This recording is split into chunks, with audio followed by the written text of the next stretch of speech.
Assalamualaikum warahmatullahi wabarakatuh. Nama saya Dimas Valeriano Febrian dengan NIM 24000240039 dari kelas C Kriminologi. Dengan ini saya akan menyampaikan materi dengan judul Paradigma dalam Kriminologi dari Klasik hingga Kontemporer.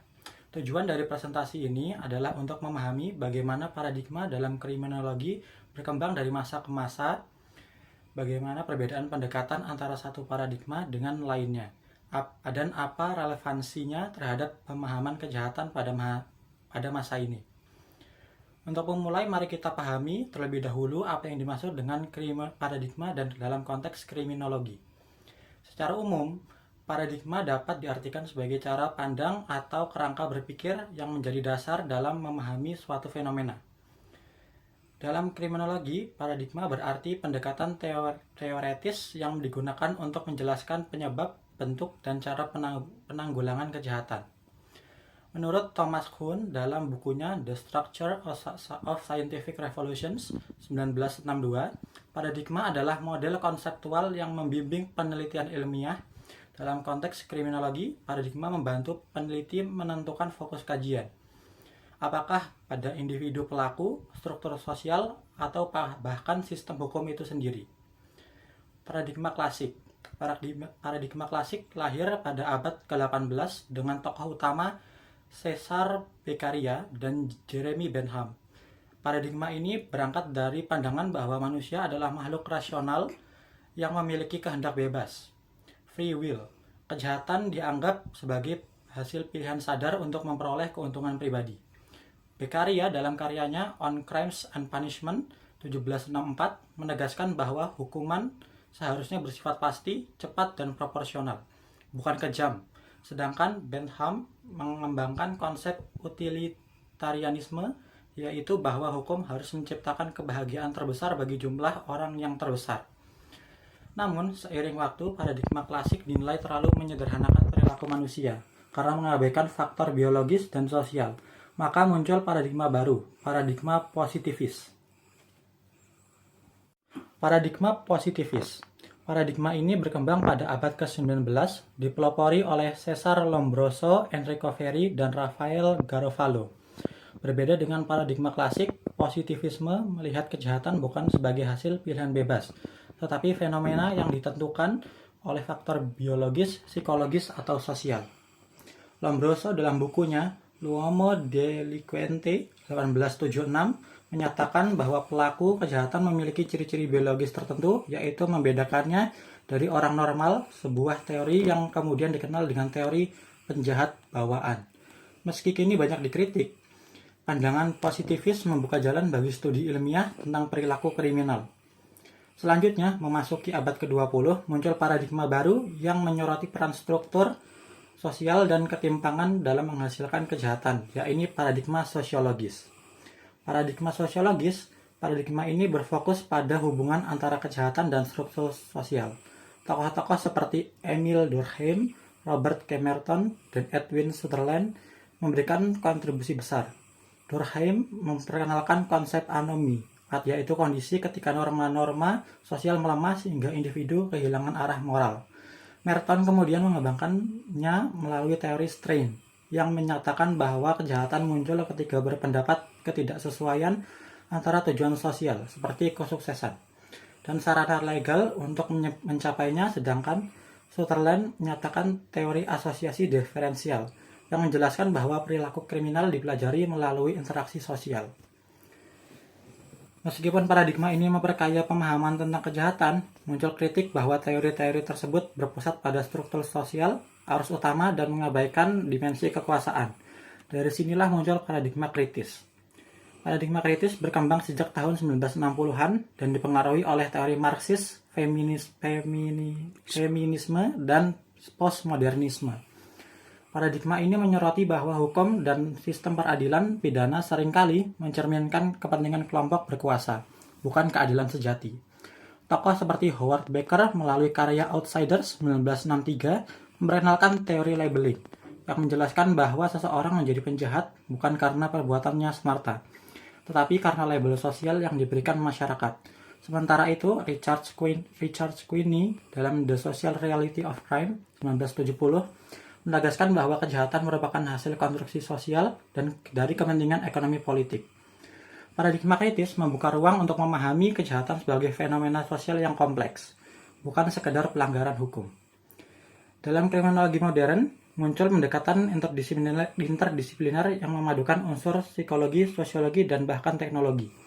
Beberapa paradigma baru muncul antara lain kriminologi feminis yang menyoroti ketimpangan gender dan kekerasan terhadap perempuan, kriminologi hijau, green kriminologi yang berfokus pada kejahatan lingkungan, kriminologi budaya yang mengkaji bagaimana media dan simbol memengaruhi persepsi terhadap kejahatan, kriminologi digital yang meneliti kejahatan siber dan dampaknya terhadap keamanan global. Menurut Garland 2017, dalam The Culture of Control, paradigma kriminologi kini bergerak ke arah manajemen resiko dan kontrol sosial modern menyesuaikan diri dengan dinamika globalisasi dan kemajuan. Kesimpulan dari seluruh paparan tadi dapat disimpulkan bahwa paradigma kriminologi berkembang secara historis mengikuti perubahan cara pandang manusia terhadap kejahatan. Setiap paradigma memiliki kontribusi dan keterbatasan masing-masing. Kriminologi kontemporer menuntut pendekatan yang lebih holistik, interdisipliner, dan humanistik dalam memahami dan menanggulangi kejahatan. Demikian presentasi saya. Terima kasih. Wassalamualaikum warahmatullahi wabarakatuh. Assalamualaikum warahmatullahi wabarakatuh. Nama saya Dimas Valeriano Febrian dengan NIM 24000240039 dari kelas C Kriminologi. Dengan ini saya akan menyampaikan materi dengan judul Paradigma dalam Kriminologi dari Klasik hingga Kontemporer. Tujuan dari presentasi ini adalah untuk memahami bagaimana paradigma dalam kriminologi berkembang dari masa ke masa, bagaimana perbedaan pendekatan antara satu paradigma dengan lainnya, dan apa relevansinya terhadap pemahaman kejahatan pada masa ini. Untuk memulai, mari kita pahami terlebih dahulu apa yang dimaksud dengan paradigma dan dalam konteks kriminologi. Secara umum, paradigma dapat diartikan sebagai cara pandang atau kerangka berpikir yang menjadi dasar dalam memahami suatu fenomena. Dalam kriminologi, paradigma berarti pendekatan teoretis yang digunakan untuk menjelaskan penyebab, bentuk, dan cara penanggulangan kejahatan. Menurut Thomas Kuhn dalam bukunya The Structure of Scientific Revolutions 1962, paradigma adalah model konseptual yang membimbing penelitian ilmiah. Dalam konteks kriminologi, paradigma membantu peneliti menentukan fokus kajian. Apakah pada individu pelaku, struktur sosial, atau bahkan sistem hukum itu sendiri. Paradigma klasik. Paradigma klasik lahir pada abad ke-18 dengan tokoh utama Cesare Beccaria dan Jeremy Bentham. Paradigma ini berangkat dari pandangan bahwa manusia adalah makhluk rasional yang memiliki kehendak bebas, free will. Kejahatan dianggap sebagai hasil pilihan sadar untuk memperoleh keuntungan pribadi. Beccaria dalam karyanya On Crimes and Punishment 1764 menegaskan bahwa hukuman seharusnya bersifat pasti, cepat, dan proporsional, bukan kejam. Sedangkan Bentham mengembangkan konsep utilitarianisme, yaitu bahwa hukum harus menciptakan kebahagiaan terbesar bagi jumlah orang yang terbesar. Namun, seiring waktu, paradigma klasik dinilai terlalu menyederhanakan perilaku manusia karena mengabaikan faktor biologis dan sosial. Maka muncul paradigma baru, paradigma positivis. Paradigma ini berkembang pada abad ke-19, dipelopori oleh Cesare Lombroso, Enrico Ferri, dan Rafael Garofalo. Berbeda dengan paradigma klasik, positivisme melihat kejahatan bukan sebagai hasil pilihan bebas, tetapi fenomena yang ditentukan oleh faktor biologis, psikologis, atau sosial. Lombroso dalam bukunya L'uomo delinquente 1876 menyatakan bahwa pelaku kejahatan memiliki ciri-ciri biologis tertentu, yaitu membedakannya dari orang normal, sebuah teori yang kemudian dikenal dengan teori penjahat bawaan. Meski kini banyak dikritik, pandangan positivis membuka jalan bagi studi ilmiah tentang perilaku kriminal. Selanjutnya, memasuki abad ke-20, muncul paradigma baru yang menyoroti peran struktur sosial dan ketimpangan dalam menghasilkan kejahatan, yaitu paradigma sosiologis. Paradigma sosiologis Paradigma ini berfokus pada hubungan antara kejahatan dan struktur sosial. Tokoh-tokoh seperti Emil Durkheim, Robert Camerton, dan Edwin Sutherland memberikan kontribusi besar. Durkheim memperkenalkan konsep anomi, yaitu kondisi ketika norma-norma sosial melemah sehingga individu kehilangan arah moral. Merton kemudian mengembangkannya melalui teori strain, yang menyatakan bahwa kejahatan muncul ketika berpendapat ketidaksesuaian antara tujuan sosial, seperti kesuksesan, dan sarana legal untuk mencapainya, sedangkan Sutherland menyatakan teori asosiasi diferensial, yang menjelaskan bahwa perilaku kriminal dipelajari melalui interaksi sosial. Meskipun paradigma ini memperkaya pemahaman tentang kejahatan, muncul kritik bahwa teori-teori tersebut berpusat pada struktur sosial, arus utama, dan mengabaikan dimensi kekuasaan. Dari sinilah muncul paradigma kritis. Paradigma kritis berkembang sejak tahun 1960-an dan dipengaruhi oleh teori Marxis, feminisme, dan postmodernisme. Paradigma ini menyoroti bahwa hukum dan sistem peradilan pidana seringkali mencerminkan kepentingan kelompok berkuasa, bukan keadilan sejati. Tokoh seperti Howard Baker melalui karya Outsiders 1963 memperkenalkan teori labeling, yang menjelaskan bahwa seseorang menjadi penjahat bukan karena perbuatannya semata, tetapi karena label sosial yang diberikan masyarakat.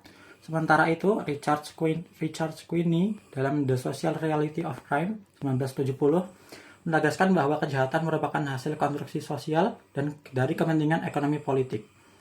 Paradigma kritis membuka ruang untuk memahami kejahatan sebagai fenomena sosial yang kompleks, bukan sekedar pelanggaran hukum.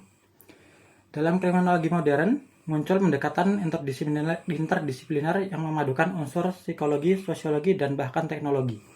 Beberapa paradigma baru muncul antara lain kriminologi feminis yang menyoroti ketimpangan gender dan kekerasan terhadap perempuan, kriminologi hijau, green kriminologi yang berfokus pada kejahatan lingkungan, kriminologi budaya yang mengkaji bagaimana media dan simbol mempengaruhi persepsi terhadap kejahatan, kriminologi digital yang meneliti kejahatan siber dan dampaknya terhadap keamanan global. Menurut Garland 2017, dalam The Culture of Control, paradigma kriminologi kini bergerak ke arah manajemen risiko dan kontrol sosial modern menyesuaikan diri dengan dinamika globalisasi dan kemajuan. Kesimpulan dari seluruh paparan tadi dapat disimpulkan bahwa paradigma kriminologi berkembang secara historis mengikuti perubahan cara pandang manusia terhadap kejahatan. Setiap paradigma memiliki kontribusi dan keterbatasan masing-masing. Kriminologi kontemporer menuntut pendekatan yang lebih holistik, interdisipliner, dan humanistik dalam memahami dan menanggulangi kejahatan. Demikian presentasi saya. Terima kasih. Wassalamualaikum warahmatullahi wabarakatuh. Assalamualaikum warahmatullahi wabarakatuh. Nama saya Dimas Valeriano Febrian dengan NIM 24000240039 dari kelas C Kriminologi. Dengan ini saya akan menyampaikan materi dengan judul Paradigma dalam Kriminologi dari Klasik hingga Kontemporer. Tujuan dari presentasi ini adalah untuk memahami bagaimana paradigma dalam kriminologi berkembang dari masa ke masa, bagaimana perbedaan pendekatan antara satu paradigma dengan lainnya, dan apa relevansinya terhadap pemahaman kejahatan pada masa ini. Untuk memulai, mari kita pahami terlebih dahulu apa yang dimaksud dengan paradigma dan dalam konteks kriminologi.